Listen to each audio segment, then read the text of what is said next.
এতটুকু একটা বাচ্চা মেয়ে শরীরে হাত দিছিস। আর তোর বাড়িতে তো দুটা মাইয়া আছে, ওর কথা একটাবারের জন্য মনে পড়ে নাই তোর? তোরে বাঁচায় রেখে কি লাভ কর?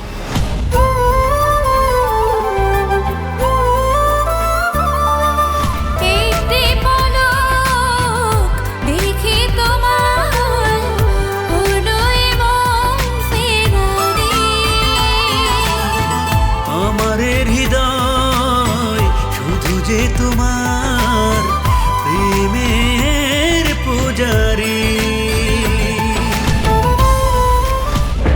আমার চলার পথে যদি কেউ বাধা হয়ে দাঁড়ায়, তার জন্য আমার আফসোস হয়, করুণা হয়। তুমি তোমার বাবাকে হারাও নাই, আমি হারাইছি আমার মার পেডার ভাইয়ের মতো এক বন্ধু।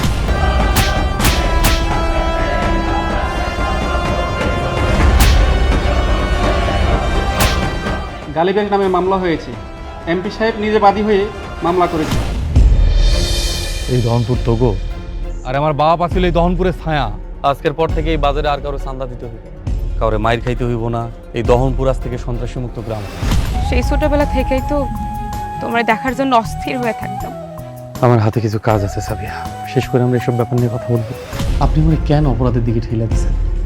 আমার হাতে বন্দুক তুলে দিছেন, কোনোদিন আমার চোখের সামনে আসেন নাই। হুদাহুদি তুই মাঝখানে মরিস না, এই দহনপুর সাইডা অনেক দূরে চলে আসে।